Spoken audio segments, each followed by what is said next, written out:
John and Darren's office chairs provided by GT Omega Racing. You can check them out at gtomegaracing.com. Welcome to This Week Inside Sim Racing, March 15th, 2017 edition. I'm John Sable. Alongside with me is a... I'm trying to hold it in.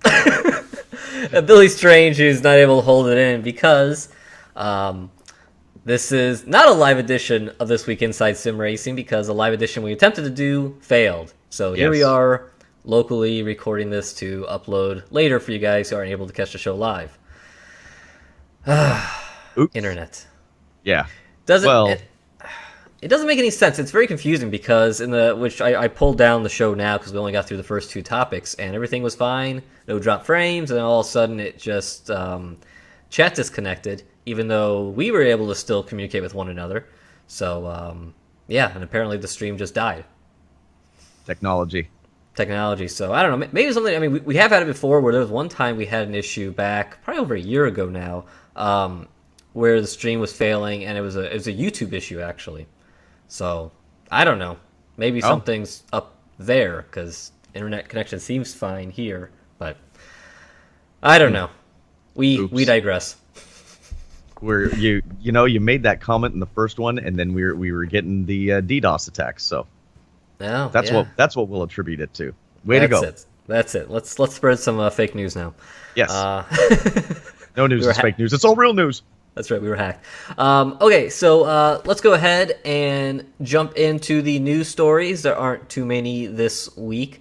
And first up, talking MotoGP 17, which was announced in this... this isn't a horror movie trailer. When you showed this in the first live stream, I was like, what are we doing? What is this? And then I saw the name tags, but yeah, it's an interesting trailer. At least you remember it, I guess. Yeah, I mean, you at least got that, and they definitely spent some money on it. But anyway, yes, MotoGP 17, this is the first trailer for it. As you see, this is like all we see in the trailer, so there's not a whole lot to check out here. And essentially the big takeaway is that the game is going to be available June 15th in Europe, excluding Germany, and that also excludes other countries not in Europe, such as Australia, New Zealand, the Middle East, and South Africa. And Germany gets it a day later on 16th. I don't know about those other countries. Those weren't listed for some reason. And then neither was the U.S. I was going to say, we just don't get it. Yeah, we just don't get it. And then neither was the U.S. listed, so we just don't get it here. But yeah. Milestone also said in the release that it will reach 60 frames per second for the first time. It doesn't say if that's 60 frames per second steady or once in a while. But, yeah. That's what we know. I wonder what console that's on. Is it going to be on the PS4 Pro only and the Scorpio? Or is it going to be... Well, I can't do that right away because the Scorpio's not out. But Correct. Is it going to be on the PS4 Pro or is it going to be on the standard PS4? Yeah, that's a good question. That was not specified. Even though it was interesting, this is the first time I've seen this in a launch of a new title. They said MotoGP 17 will be released on PlayStation 4, PlayStation 4 Pro. First time I've seen PlayStation 4 Pro actually be called out. So be interesting to see if they start doing that with Xbox One, Scorpio, or whatever that ends up being called. It's so weird having different iterations of a console. Well, and you're forgetting the most exciting part. Their career mode is revolutionized. I mean, you can't forget this. Yes, but tell us how is it revolutionized, John?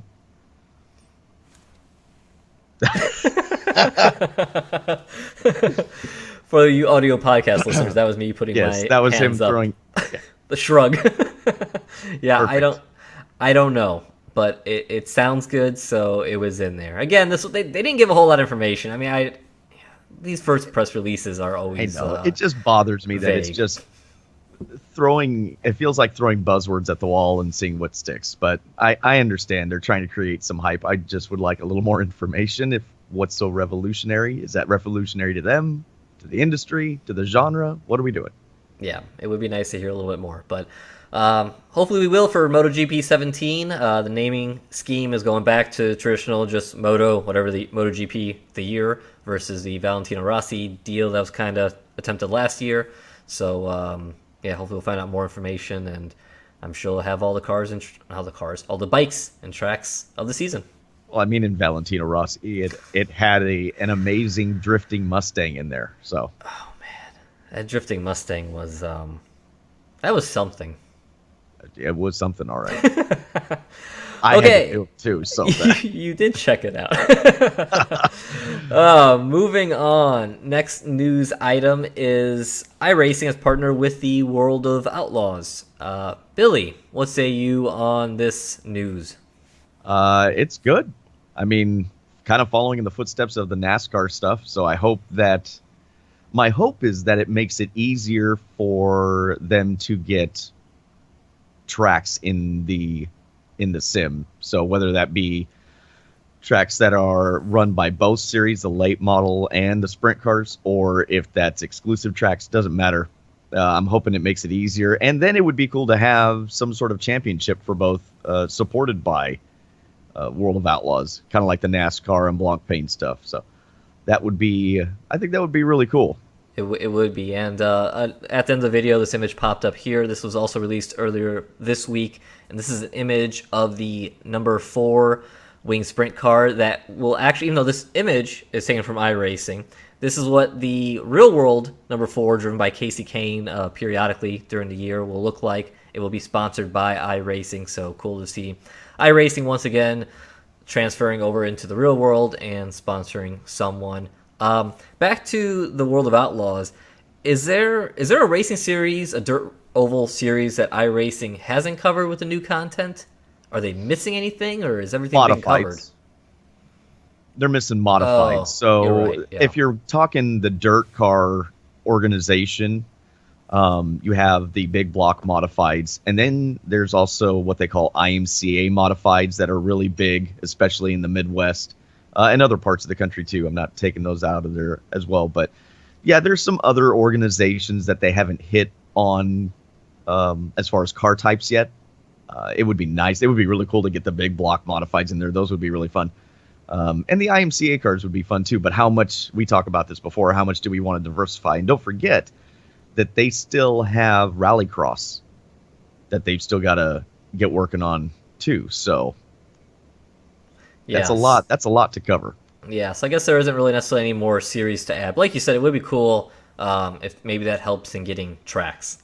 No, anything else you're going to overlap. So you have the ASCS series, which is the 360 version of a wing sprint car, and then you have USAC. So USAC has the 410 non-wing stuff.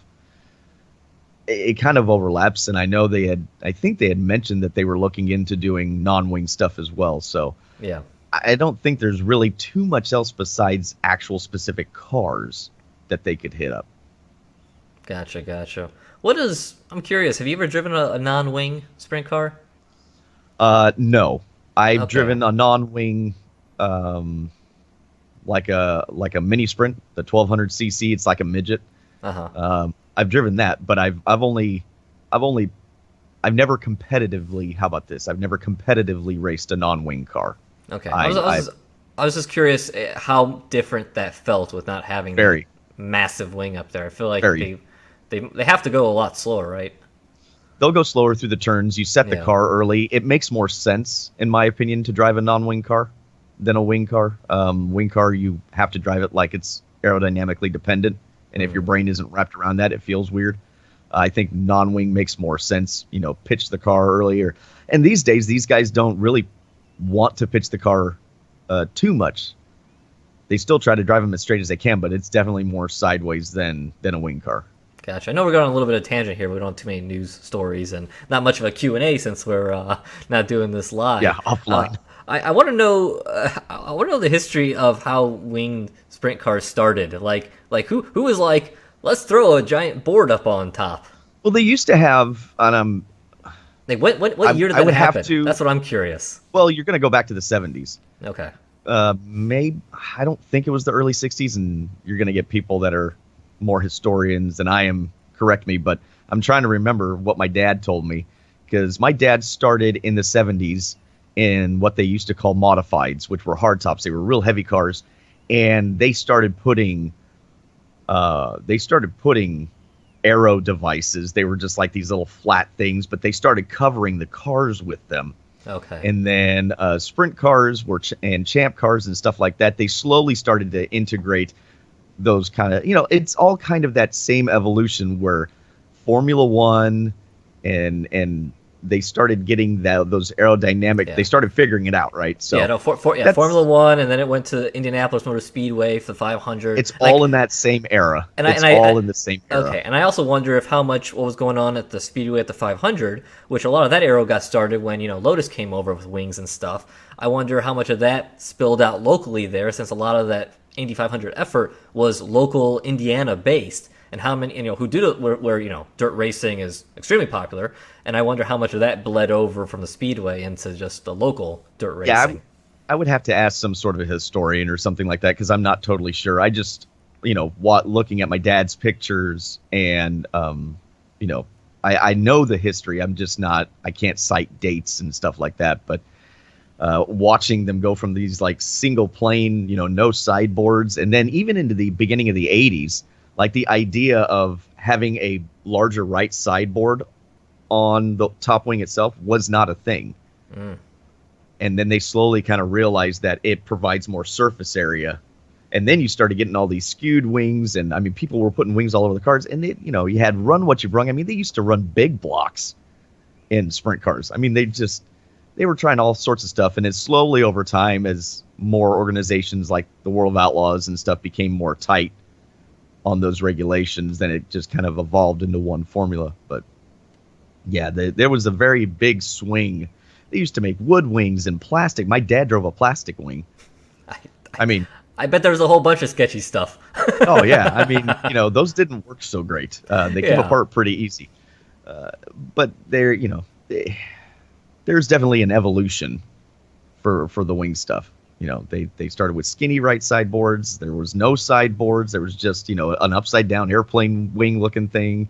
When my dad's at the very end of him racing actual modifieds, that's what they called them out here, which were just 320s, where they had super modifieds, which had the bigger motors in them. But they had like these aluminum panels that they put on the side where the Nerf bars were to add more aero. I mean, they were putting them everywhere. Guy, he ran a 7-foot wing. Like those wings you see now are 5x5. Okay. He had a 7-foot wing. Nice. And that's, you got some major, just a giant rudder going around the turn. And then he offset it and built a huge right sideboard. Like he was one of the first ones out here to do that with the 320s, and people are looking at him nuts. Next year they banned 7-foot wings. They said it had to be 25 square feet. So what he did was he made it real narrow, but made it real long. It just became a big competition of mine's bigger. Oh yeah. Why not? Oh, of course.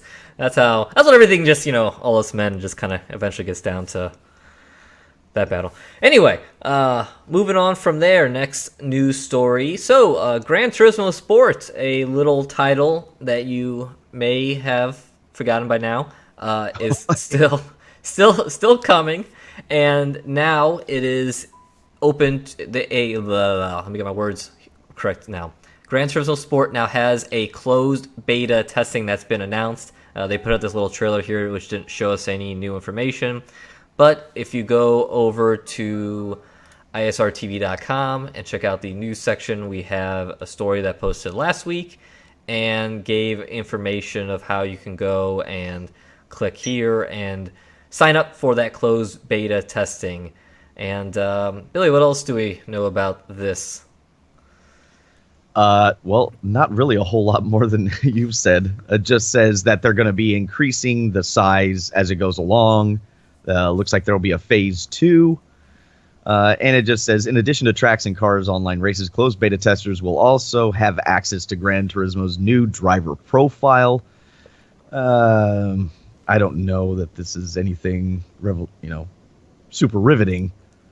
But it's going to show how the driver profile is integrated with GT Sport. That would be kind of sportsmanship rating. interesting. That would be kind of interesting to know.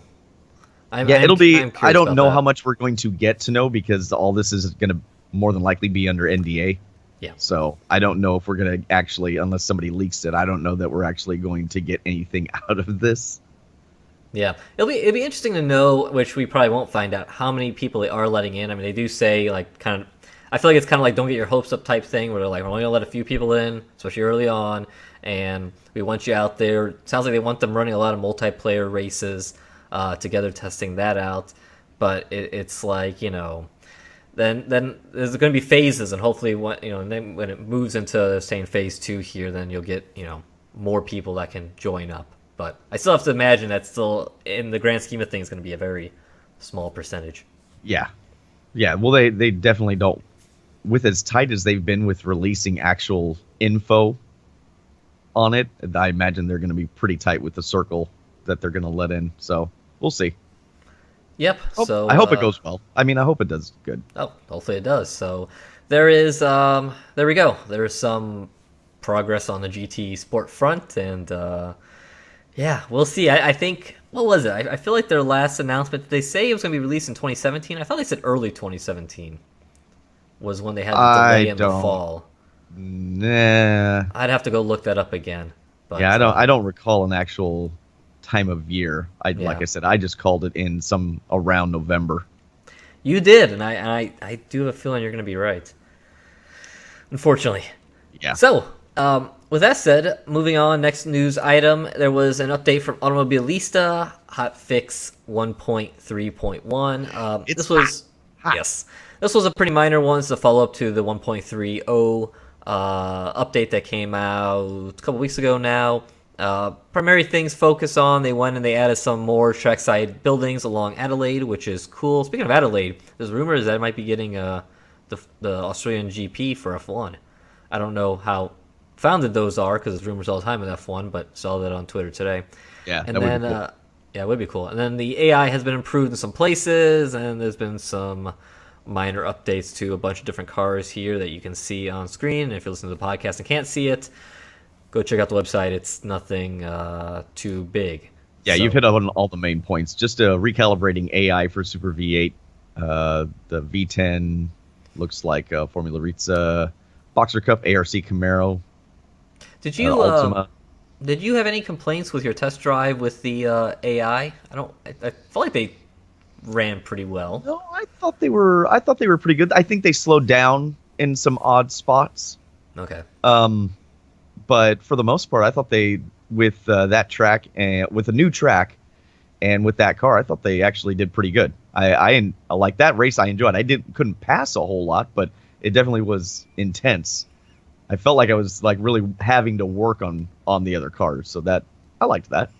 Nice, yeah. No, that's definitely a track where there is with the V8s. I feel like because it's the V8s that are badass, they open up more opportunities for passing zones than maybe other type of cars.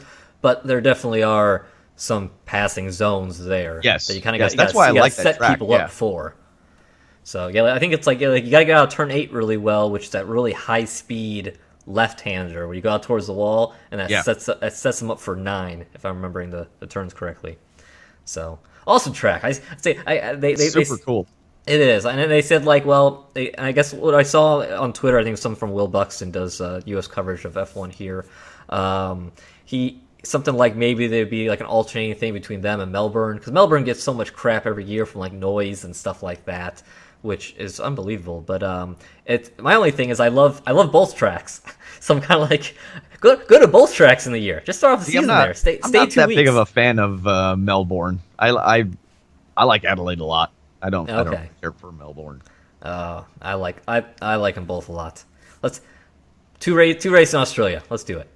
Yeah, I think it'd be cool. Yeah, they wouldn't do it, but I'd be for it. Okay, moving on. Next up, we had a new video for our Project Cars 2. Billy, what are we looking at here? You're looking at how do you pronounce his name? Because I know I'm going to do this wrong. René? Yes, this is René Rast. Rast.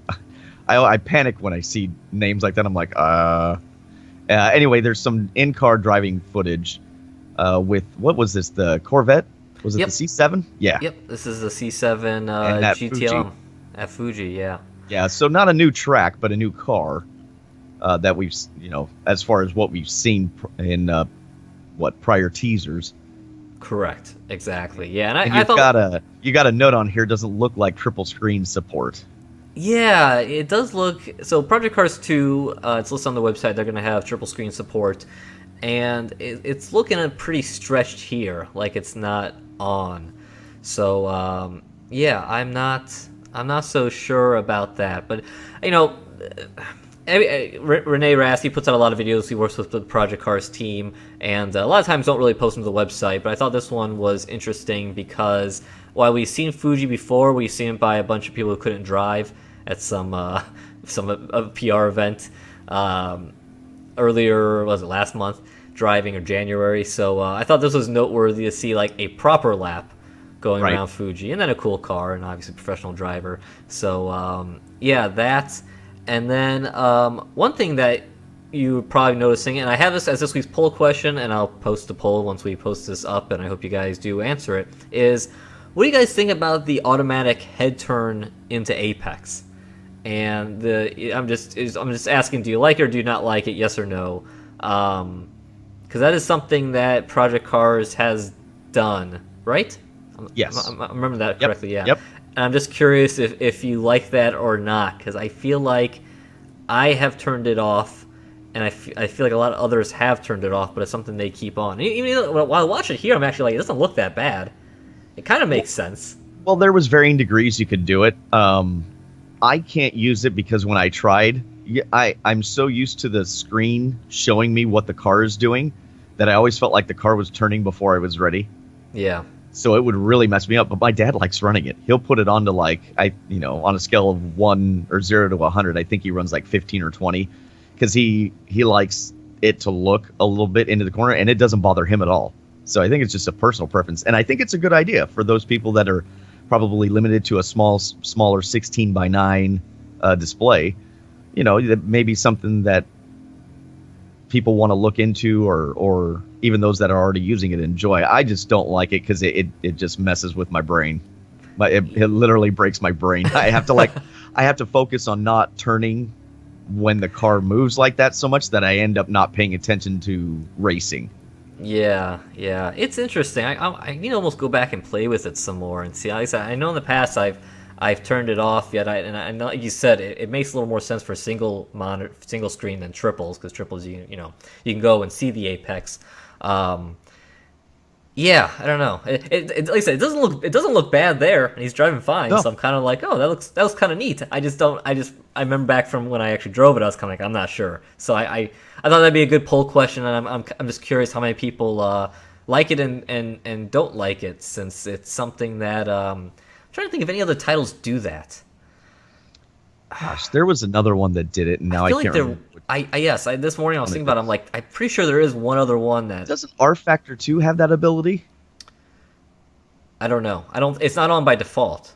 No, but I think it might have the ability to actually look to Apex. I thought there was another title that did it, and now I can't remember. Yeah. Oh, well. Okay.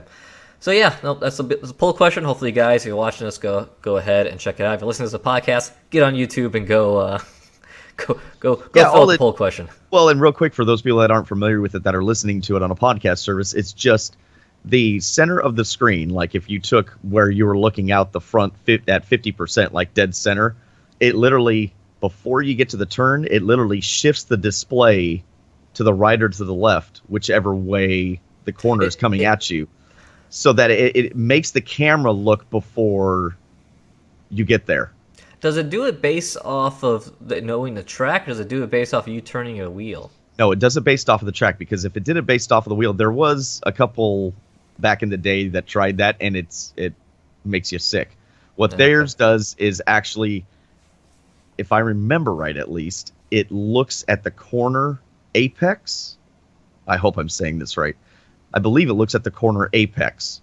And so depending on the degree that sensitivity that you put in is how early and how severe it will look into the turn. Okay. So if you turn the sensitivity way down, it's just going to look a little bit, and it's going to wait till you get closer to the turn. That makes sense. So the only problem with that is if you end up getting crossed up, I don't think it looks in the direction you're crossing up. I still think it looks at the apex. Yeah. I think. Don't quote me on that because I haven't tried it in a really long time, but I think that's the way it works. No, that does make sense. So there we go. It'd be interesting to see what that poll results are. I kind of want to assume that a lot of people turn that off, but now I'm curious. Maybe more people than I would think have it on. So again, answer the poll question. We'll find out.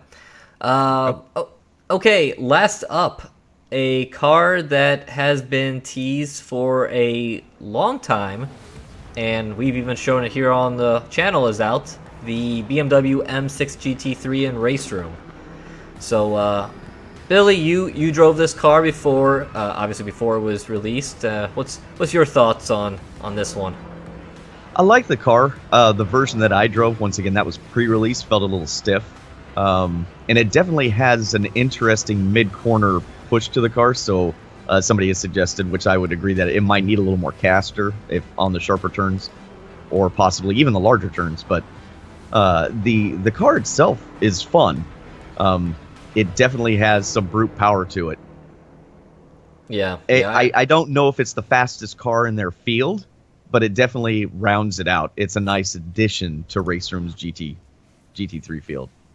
Yeah, I drove it for only a handful of laps at Mid-Ohio when I was working on the IndyCar video. I just wanted to take it out for a spin, and yeah, she's a big girl.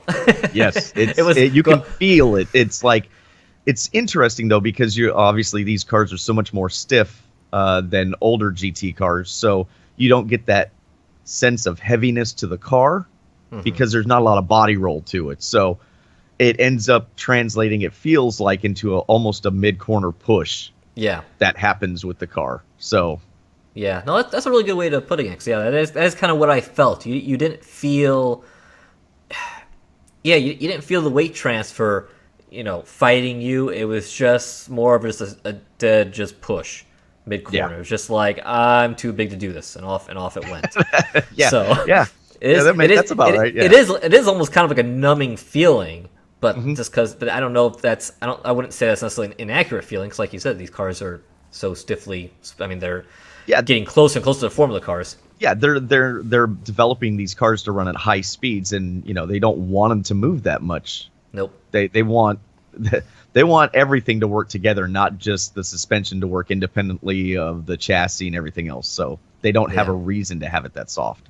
Yeah. No, that was one of those things that aerodynamic attitude. That was one of the things I talked about that I didn't. I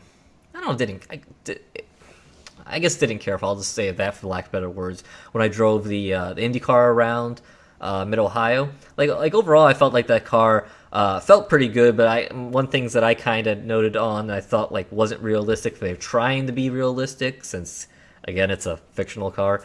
I was able just to flat-foot it around turn 1 at Mid-Ohio, which you just, even with all the aero that's on Indy cars right now, you just can't do that in race trim.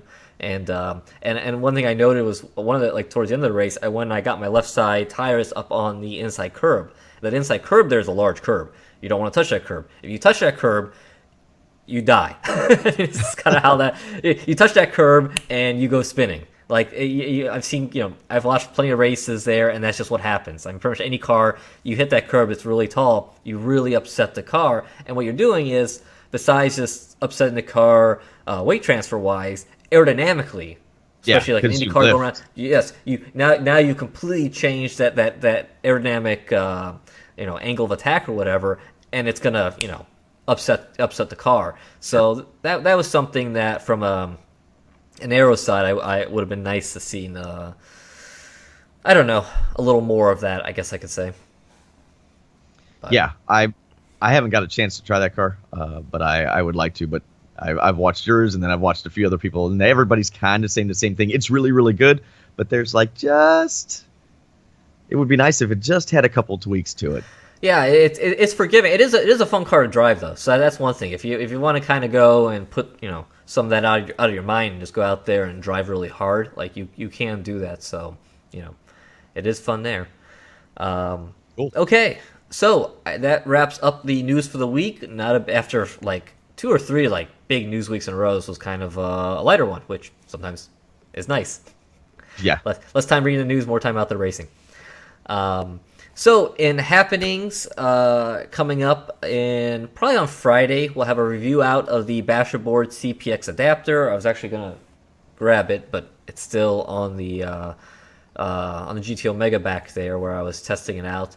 CPX adapter, essentially, it allows you to run Thrustmaster and Fanatic wheel and pedals together on single input titles. So anything that's on the PlayStation, Xbox, you can only plug one USB into them. And now this allows you to connect the pedals to the wheel and go do that. So I'm gonna have to get one. I want to try it. It's pretty nifty. So that review will be out Friday. I think it's gonna be a really quick review. Spoiler: I think that's gonna be like, hey, this works. Yeah. I'll have to go. Well, hey, as long as it works. I was shooting me driving in a set of course on the PlayStation 4 yesterday, and I was doing Nordschleife and I did like a lap, and I'm like, yeah, that's probably all the B-roll I need. This is good. So yeah. Actually, I wasn't trying to stop. I wrecked. But you've ruined the narrative, John. I know. I didn't want people to be like, "Oh, you're just driving just to get some footage." It's like, well, I was driving to get some footage, and then what happens is I drive to get footage, and then I get into it, and then I'm kind of like, I always want to keep on going, right? And then eventually I'm like, I don't need this 10 gigabyte of race on my computer. That's the hard part. That's what it really comes down to. I really need to go and just like grab the remote and click it over my shoulder, turn it off, and keep driving. Because that's what kind of stops you from filming. It's the fear of all these files.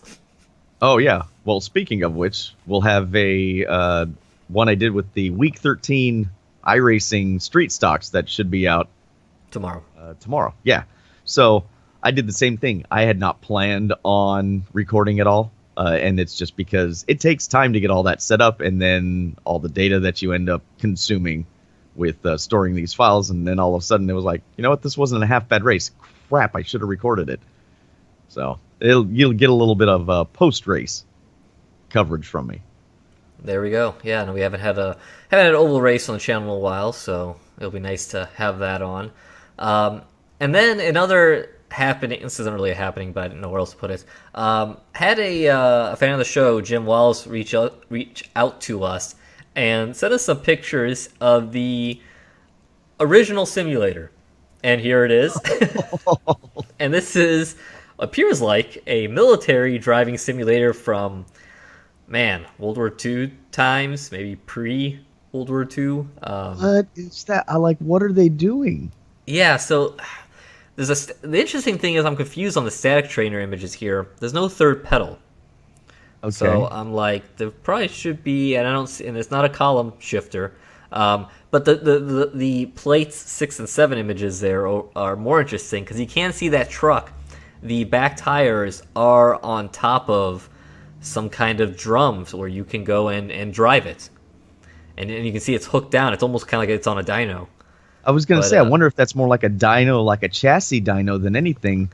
Or learning how to engage four-wheel drive. I wonder if it's maybe just also teaching how to drive just the transmission. You know. Okay. This is a good way to go through the gears essentially. Okay. I mean, look. I mean, they're out. I don't know where this is at, but there's a bunch of dirt laying around. Doesn't look like it's the best area. So it's kind of like, well, how do you? If you can't have someone get stuck in a truck out there when you're in a war. So here. You learn how to drive it really well on the simulator, quote unquote, and then off you go. Wow. Here's your gun.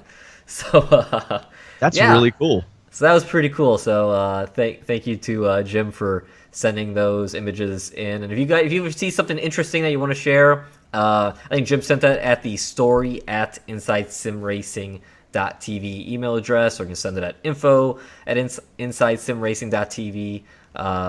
Or my email, john@InsideSimRacing.tv. And I even have an email.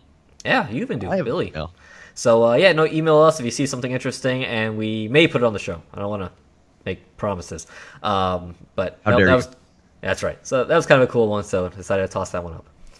So with that said, we are to our abbreviated Q&A with. There are very few that we were able to grab before we had to kill the stream. So. Yes, some of the guys That in sounds chat. weird if you don't know the context that I'm saying it in. Yes. Don't repeat that to your kids. Don't break the stream. So, yes, we got a few questions before we had to kill that from chat. Again, apologize for whatever the hell that was. I don't understand what the issue was and why the stream just died. But it didn't seem like it wanted to keep. Every time we tried to restart it, it was just dropping frames. So whatever. But anyway, Tom Jones, he did his best to give us questions to ask. So his first question here is, would you get a 1080 now that the price has dropped versus a 1070? What do you think, Billy? To replace the 1070 that I already have, probably not, unless I felt like there was a huge advantage. I mean, I know the 1080 is better. The only reason I would is to take the 1070 out of my current rig and throw it into my editing PC that's a 980, and then throw the 1080 over there. That would be the only reason. But if I just had a single machine, it'd probably have to be a pretty good discount for me to want to swap it out. You said you have a 980 in your editing machine? Yes. Okay, I thought you had like a 960. I had a 960 prior in the old machine. Okay. So I had a 960 in my rig, and then I bought this machine, my editing PC, and took the 980 out of this and put it over there, put the 960 in my editing machine. And then when the 1070 came out, I was like, I want a 1070. I want a 1070. So then I grabbed the 1070, put that in my gaming, in my rig over there, and then brought the 980 back over to my editing PC. Gotcha. Okay. Yeah. Yeah, and I don't know. And if you couldn't follow that, oops. Don't worry. Yeah, I mean, I doubt you'd even really see any advantage putting a 1070 over a 980 in an editing machine, because it seems like a lot of these editing softwares depend much more on CPU than GPU for some reason. Well, but, if your card, if your GPU is strong enough, it'll rely heavily on the GPU. But my old one relied a lot on the CPU. But since the 980 is stronger than what I had before, now it's kind of funny. It moved everything over to the GPU. I wish I had that. I think Vegas seems to be very CPU heavy. It doesn't seem to really take advantage of the GPU. It's an option. I try to, but yeah, I have in my editing, I have an i7 5870. Does that sound right? It's something like that. It sounds about right. It's like a 3.3. It was supposed to be really good for doing editing and stuff, which I'm not so sure it is or is not with some of the experiences I've had. Sure. So, yeah, I mean, and my response to that question, I would have to see how much the 1080 has dropped. I saw the 1070 now. You can get one for like about $350. I know I paid $400 for mine when it was first released. Was it July of last year? So yeah, I don't know where the 1080 is at. I tell you, the 1080 Ti has me drooling. It's $700, so yeah, that's a lot. And I mean, if the next upgrade I have will be a rebuild, for sure, because that's just what I need. I really need a new streaming PC would be nice too. But yeah, I don't know. I think the 1070 gets the job done. Really, you don't have to necessarily have a 1080. Right now, with my 1070, it's running the back there, and definitely what's holding me back, not only in triples but also in VR, is my CPU. So, yeah, I have that i5 4690K or whatever it is, and I get really good performance out of my 21x9. So, yeah, I think a 1070 is pretty stinking good. Yeah, no, if you're doing especially single screen, even at ultra wide, 1070 is gonna crush. Okay, next question from Tom Jones as well. Any idea if iRacing will make any dirt content free? So USA, so that is, in fact, it's the oval that I ran in the street stock race. They are putting dirt on that, so that's the free track. That's right. And then the street stock will also be free. Correct. Everything else, and as far as I know, you're not going to have to individually purchase like the different engine differences, you'll just purchase the wing dirt sprint car or the dirt late model, and then you get all the options. Because I think aren't the modifieds like that in iRacing? Isn't it you just purchase one and you get both options? I Correct. think? Okay. So yeah, that's how it's going to work, as far as I know, at least. Yeah, no, that sounds right from what I remember when they talked about it a while ago. It's been a while now. Joshua Campos. How can someone like me who is very new to the community get involved and also contribute? Well, Josh, coming here is a good way, and we apologize that the stream blew up. Right. I would just say try a little bit of everything. You know, I don't know what title you're running, but you know, if you're in like an iRacing, go to the forums. Then of course we go to the forums. Come hang out at our forums. We got like a lot of good information over at isrtv.com. Let's see. What say you, Billy? Well, I would say it just depends on the level of involvement you want to do. If you want to interact and share your experiences, I would say there's enough negativity and nitpicking. You know, in all seriousness, there's a time to be critical of things, but try not to be that every time you get online that I'm complaining about X, Y, and Z, because it's really easy. We were talking about that in the last Beyond the Glove show.